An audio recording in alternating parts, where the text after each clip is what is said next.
अस्सलाम वालेकुम स्टूडेंट्स, आज हमारा टॉपिक है buffer solution preparation bye indirect method.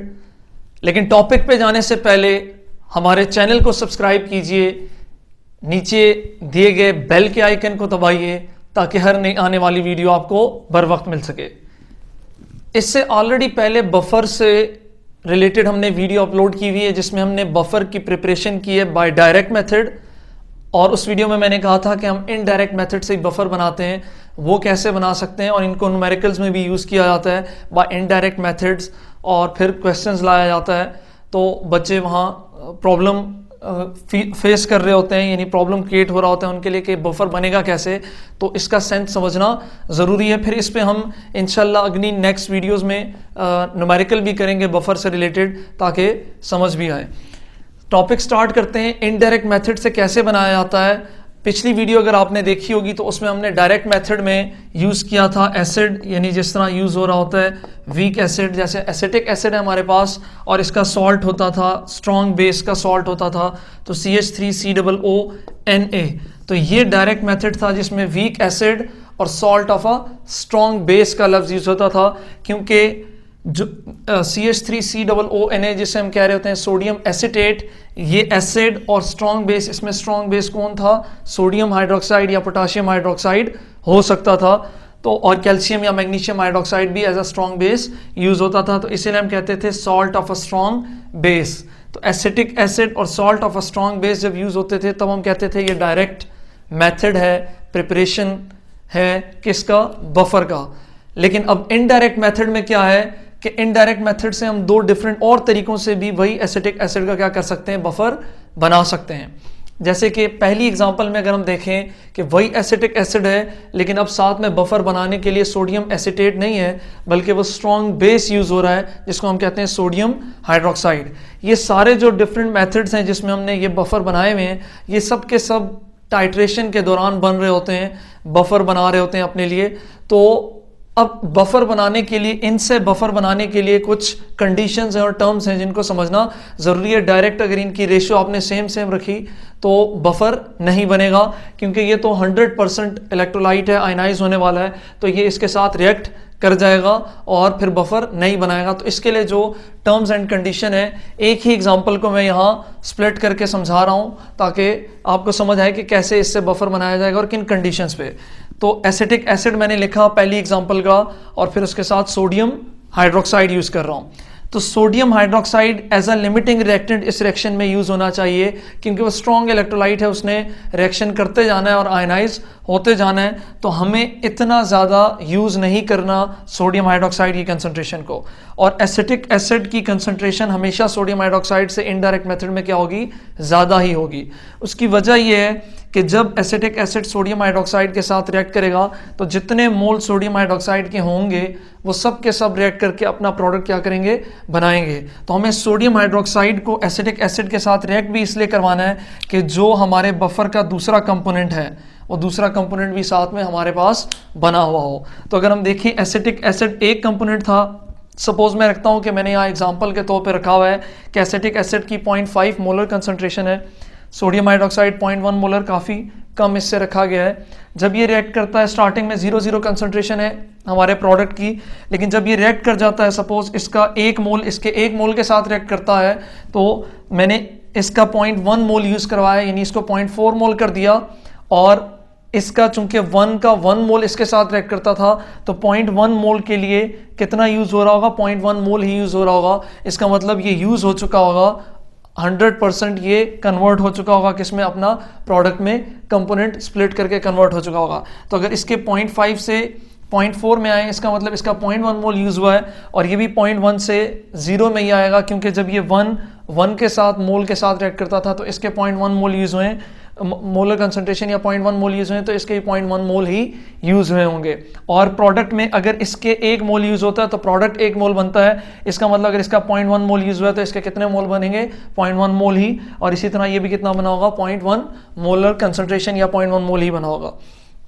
अब जो हमारे पास असल पॉइंट था कि हमारे पास इनडायरेक्ट बफर कैसे बना, तो सोडियम हाइड्रोक्साइड जो हम यूज़ कर रहे थे वो ख़त्म हो चुका है, अब मिक्सचर में जो कंटेंट रह गया वो हमारे पास वही 3 कंपोनेंट है जो बफर के होते हैं, कि हमारे पास एसिड है, उस तीसरे एक कंपोनेंट सॉल्ट है, सोडियम एसीटेट, और ये हमारे पास क्या है, वाटर, जो वहाँ इन दोनों कंपोनेंट को क्या करता है, in the form of ions रख रहा होता है, क्योंकि ये जब सॉल्ट स्प्लिट हो जाएगा वाटर में तो सोडियम प्लस और एसीटेट आइन में स्प्लिट हो चुका होगा। और इसी तरह ये एसिड भी, जब हम इसे बनाएंगे एसिडिक एसिड का बफर और फिर हम वर्किंग ऑफ बफर पढ़ेंगे तो तब आपको वहाँ अच्छे से समझ आएगी। अभी सिर्फ मैंने इसकी बफर की कंपोजिशन समझानी थी कि उसमें एक एसिडिक एसिड यानी एक वीक एसिड होता है, दूसरा उसका सॉल्ट, और तीसरा कंपोनेंट बफर का क्या होता है, वो वाटर या वो सॉल्वेंट जिसमें वो बफर बन रहा होता है। तो ये जो सोडियम आयन इसमें होगा, इसको भी एक लफ्ज़ याद रखिए कि सोडियम आयन को हम कहेंगे कि वो इस बफर में एज अ स्पेक्टेटर आयन, मतलब तमाशा ही है, इसका और कोई काम नहीं है इस सॉल्यूशन में, यानी बफर के सॉल्यूशन में ये सिर्फ एज अ स्पेक्टेटर आयन के तौर पे काम कर रहा होता है। तो पहला टेक्निक एसिड, वीक एसिड और उसके सॉल्ट से बनाना बफर। दूसरा जो टेक्निक है कि एसिड को लिया जाए और स्ट्रॉन्ग बेस को लिया जाए, जिस स्ट्रॉन्ग बेस का सॉल्ट बनाना है।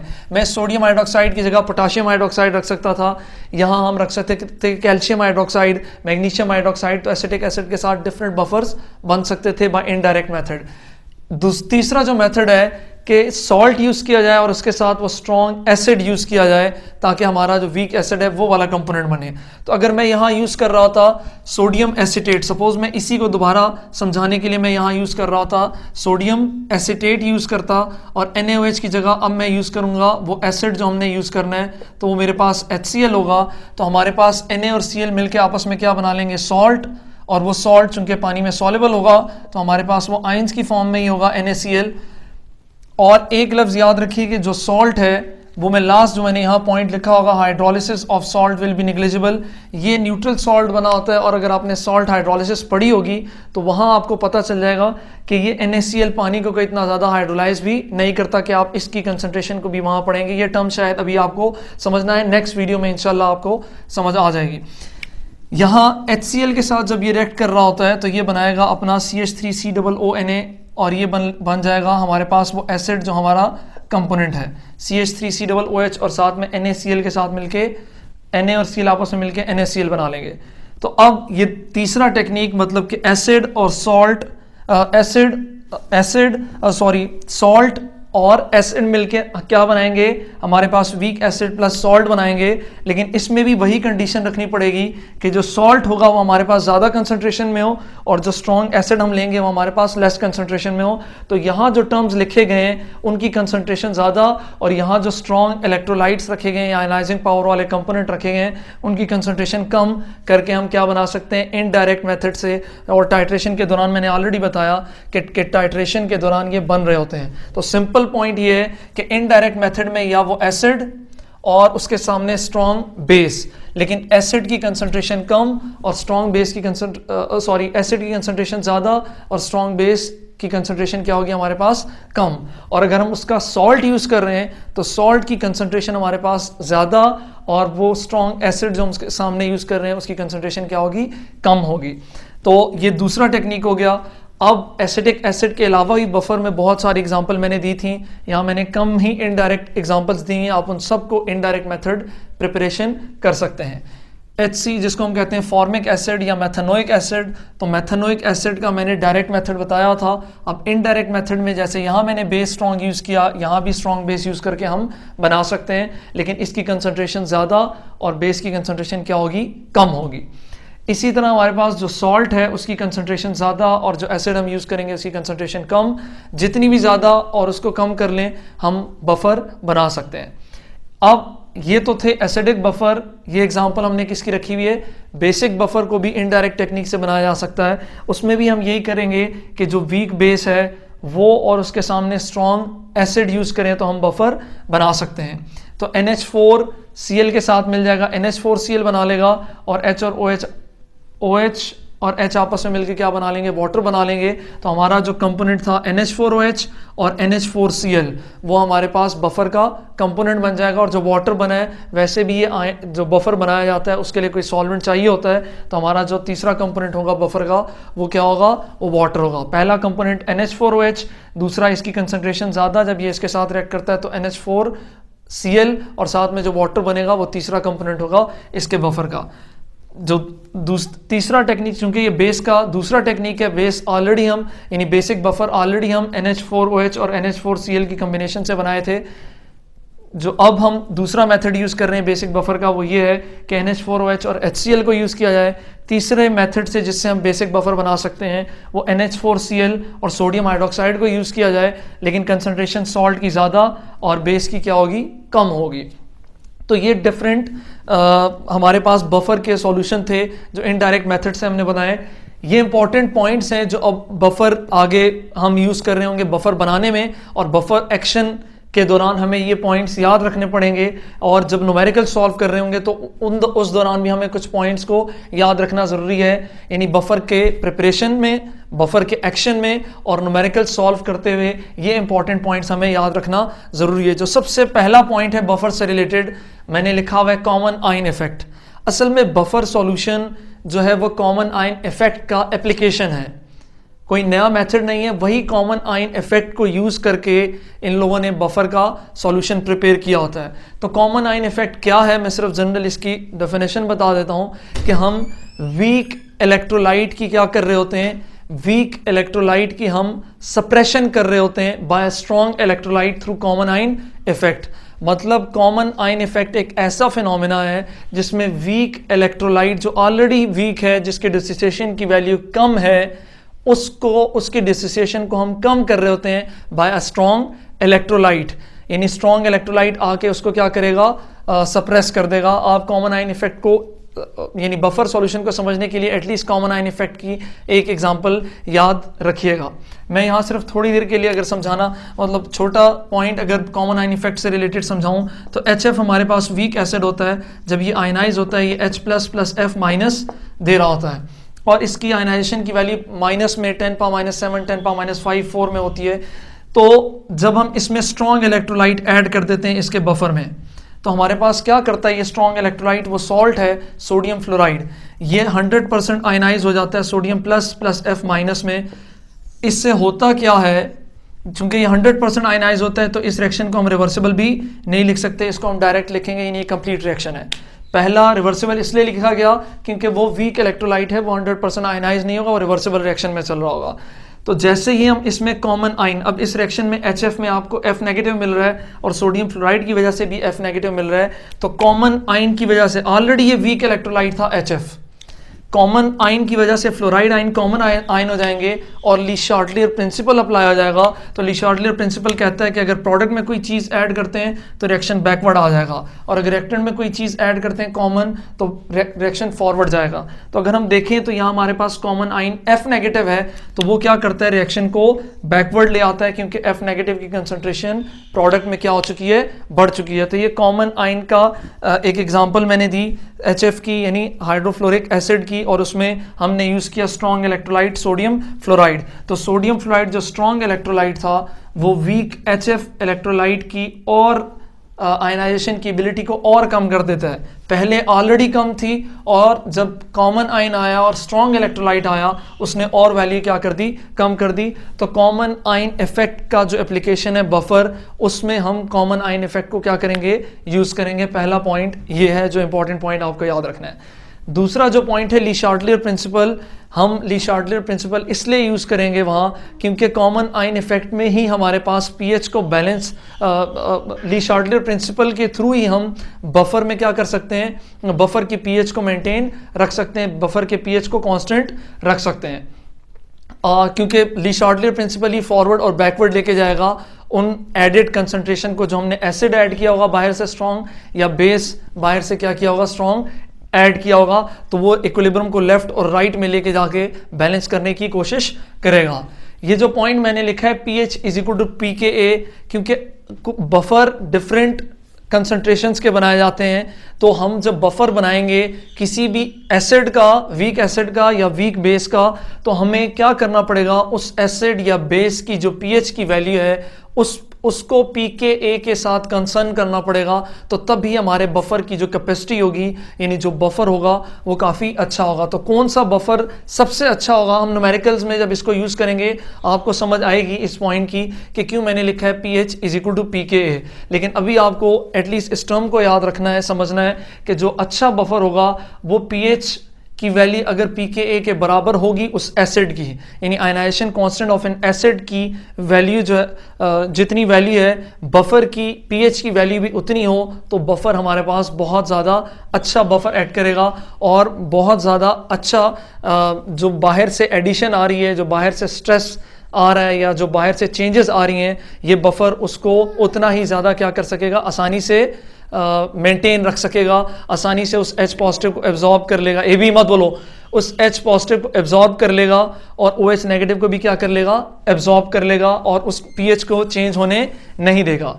इसी तरह हमारे पास मैंने कहा कि pH is equal to pKa plus minus 1, मतलब अगर वैल्यू 1 लिमिट से मतलब pH की वैल्यू pKa के अगर बराबर नहीं है लेकिन एक रेंज में ऊपर, यानी 1 यूनिट ऊपर और 1 यूनिट नीचे भी हो जाए, तो तब भी ये बफर की एक कैपेसिटी है जब तक जहां तक वो काम कर सकता है। सपोज जैसे एक एग्जांपल के तौर पे मैं कहता हूं कि एसिटिक एसिड की pH की वैल्यू जो हमारे पास है 4.75 और मैं कहता हूं कि ये 5.75 या 3.75 तक जो इसकी रेंज है, क्योंकि प्लस में 5.75 हो जाएगा और माइनस में हमारे पास कितना हो जाएगा 3.75, तो इस रेंज तक 3.75 से लेकर 5.75 तक एसिटिक एसिड का बफर अच्छा काम करेगा, क्योंकि 1 यूनिट चेंज प्लस और 1 यूनिट चेंज माइनस में आ रहा है। उसके अलावा वो बफर इतना अच्छा एक्ट नहीं करेगा। आप फिर उसमें जब एसिड डालेंगे, कोई स्ट्रॉन्ग एसिड या स्ट्रॉन्ग बेस, तो फिर वो बफर इतना अपने आप को अपना बैलेंस यानी pH मेंटेन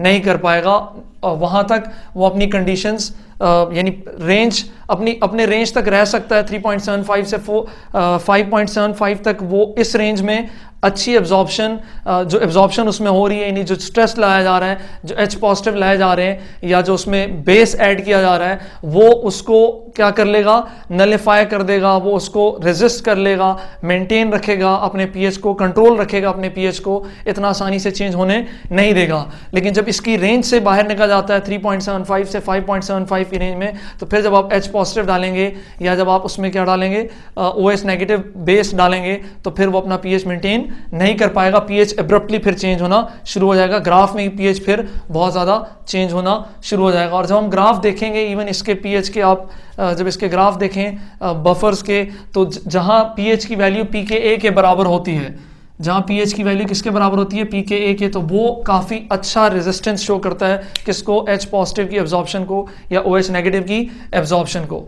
ये जो पॉइंट मैंने लिखा है, dilution does not effect pH, आप कितना ही बफर में पानी क्यों ना डालते जाएं, मतलब डाइल्यूट क्यों ना करते जाएं, जो pH है वो किस पे डिपेंड कर रहा होता है, वो इस फॉर्मूले के थ्रू, यानी हेंडरसन हेजलबार्ग इक्वेशन के थ्रू हम देखेंगे कि अगर सॉल्ट डिवाइड बाय वॉल्यूम कर दूं मैं, चूंकि कंसंट्रेशन का टर्म है, कितना ही वॉल्यूम आप इंक्रीज क्यों ना कर दें, वॉल्यूम एसिड के लिए भी इंक्रीज हो रहा होगा, तो वॉल्यूम इन दोनों की वैल्यूज पे इफेक्ट नहीं हो रहा होगा। तो pH किस पे इफेक्ट हो रहा होता है, एसिड की सॉल्ट की कंसंट्रेशन और एसिड की कंसंट्रेशन पे चेंज हो रहा होता है, वो डाइल्यूशन से चेंज नहीं होता। मतलब किसी बफर को आप कितना ही क्यों डाइल्यूट ना कर दें, वो अपना pH चेंज करने वाला नहीं है। एग्जाम्पल में न्यूमेरिकल में सॉल्व कराते हुए बता दूंगा इंशाल्लाह।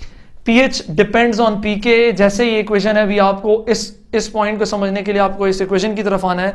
ये इक्वेशन कैसे डिराइव होती है, इससे आपका कंसर्न नहीं होना चाहिए, सिर्फ आपको पता होना चाहिए कि जब हम एसिडिक बफर को पढ़ेंगे और उसका pH फाइंड आउट करना हो हमें, तो कैसे फाइंड आउट करेंगे, pH is equal to pKa plus log of salt और एसिड, और सॉल्ट की जगह हम क्या रख सकते हैं, कंजुगेट बेस भी।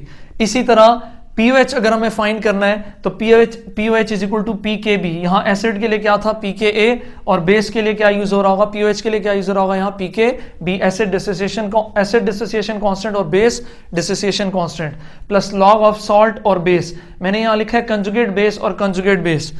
इसमें जो सबसे इंपॉर्टेंट पॉइंट है इस न्यूमेरिकल में, वो आपको यही याद रखना है कि यहाँ सॉल्ट भी यूज किया जा सकता है और यहाँ उसका कंजुगेट बेस भी यूज किया जा सकता है, क्योंकि जितना ये सॉल्ट 100, अगर सपोज मैंने ये लिखा सॉल्ट मैंने रखा हुआ है 0.4 मोलर या 0.5 मोलर, तो 100% 0.5 मोलर ही मुझे उसका कंजुगेट बेस मिलेगा। मतलब उसका कंजुगेट बेस क्या है कि जैसे मैं इसको आयनाइज करता हूँ इस सॉल्ट को, तो CH3COO Na जब आयनाइज होता है तो मुझे देता है CH3COO minus plus Na positive दे रहा होता है। तो ये जो कंजुगेट बेस है इस सॉल्ट का, जितनी कंसंट्रेशन में हमने सॉल्ट रखा होता है उतनी ही कंसंट्रेशन में मैं उसका क्या मिल रहा होता है, कंजुगेट बेस मिल रहा होता है। तो चाहे मैं सॉल्ट की कंसंट्रेशन रखूं या चाहे मैं कंजुगेट बेस की कंसंट्रेशन रखूं, ये सेम ही रहेगा। तो कभी कभी उसने सॉल्ट दिया होता है न्यूमेरिकल में और कभी उसने कंजुगेट बेस दिया होता है उस एसिड के साथ, तो आपको इसमें कंफ्यूज नहीं होना चाहिए। चाहे सॉल्ट हो चाहे कंजुगेट बेस हो, आपने दोनों की कंसंट्रेशन इक्वल ही रखनी है जितनी उसने न्यूमेरिकल में बताई हुई है। तो ये हम वो इनिशियल कंसंट्रेशन ही क्या कर रहे होंगे, यूज कर रहे होंगे। और अगर कंजुगेट बेस है तो हम इक्विलिब्रियम में जो कंजुगेट बेस की वैल्यू होगी उसी को यूज कर रहे होंगे, क्योंकि इक्विलिब्रियम की वैल्यू जो कंजुगेट बेस की वैल्यू होगी वो 100% ही आयनाइज हुआ होगा ये सॉल्ट। तो सॉल्ट हो या कंजुगेट बेस हो, दोनों एक ही वैल्यूज रखेंगे, क्योंकि सॉल्ट 100% आयनाइजिंग है और 100% आयनाइजिंग का मतलब ये है कि सॉल्ट जितना होगा उतना ही उसने कंजुगेट बेस उस सॉल्यूशन में दिया होगा। एसिड हम यूज करेंगे पीएच के लिए और बेस हम यूज करेंगे पीओएच को फाइंड आउट करने के लिए। और अच्छा बेस, जैसे मैंने कहा कि अच्छा बेस क्या होगा, जब पीएच पीके के बराबर होगा। तो पीएच पीके के बराबर कब हो सकता है, जब ये वैल्यू क्या हो हमारे पास 0 के बराबर हो। तो वो 0 के बराबर कब हो सकती है कि अगर सॉल्ट की जो कंसंट्रेशन है वो एसिड की कंसंट्रेशन के बराबर हो। इसका मतलब पीएच दो चीजों पर डिपेंड कर रहा है, पीएच डिपेंड्स ऑन पीके, एक पीके पे डिपेंड कर रहा है, एंड रेशियो ऑफ एसिड और कंजुगेट बेस, या कंजुगेट बेस और एसिड। क्योंकि वहां हमारे पास कंजुगेट बेस नीचे है तो यहां हम लिख सकते हैं कंजुगेट बेस और एसिड, और इसी तरह यहां हम लिख सकते हैं कंजुगेट बेस और यहां हम लिखेंगे कंजुगेट एसिड होगा हमारे पास, ये क्या होगा, कंजुगेट एसिड। तो ये कंजुगेट एसिड और यहां हम लिखेंगे बेस। यहां हम कंजुगेट एसिड की जगह सॉल्ट भी लिख सकते हैं। ऐसा ही है कि हम सॉल्ट और बेस या कंजुगेट एसिड और बेस का यूज कर सकते हैं। तो पीएच यहां किस पे डिपेंड कर रहा है, पीएच डिपेंड कर रहा है हमारे पास पीकेए पे, पहला पॉइंट, और दूसरा किस चीज पे डिपेंड कर रहा होगा, कंजुगेट बेस और एसिड की रेशियो पे। तो कंजुगेट बेस और एसिड की रेशियो पे कैसे डिपेंड कर रहा है, मैंने कहा अच्छा बफर कब होगा, जब पीएच पीके के बराबर होगा। पीएच पीके के कब बराबर हो सकता है, जब एसिड, जब बेस यानी कंजुगेट बेस या सॉल्ट और एसिड की रेशियो किसके बराबर हो, 0 के बराबर हो, तो तब पीएच पीके के बराबर होगा कि नहीं। और ये कब बराबर हो सकता है 0 के, मतलब ये ओवरऑल ये वाली वैल्यू हमारे पास कब 0 के बराबर हो सकती है, ये वैल्यू तब 0 के बराबर हो सकती है अगर कंसंट्रेशन इसकी भी उतनी ही हो जितनी हमारे पास एसिड की है। मतलब ये दोनों अगर इक्वल कंसंट्रेशन में रखे जाएं, तो अगर ये दोनों इक्वल कंसंट्रेशन में होंगी तो लॉग की वैल्यू 1 होगी, और लॉग 1 बराबर आता है 0 के। तो जब लॉग 1 0 के बराबर आएगा, ओवरऑल वैल्यू हमारे पास क्या हो जाएगी, 0। तो यहां पीएच किसके बराबर हो जाएगा, पीके के। और अच्छा बफर तभी बनता है जब पीएच किसके बराबर हो, पीके के।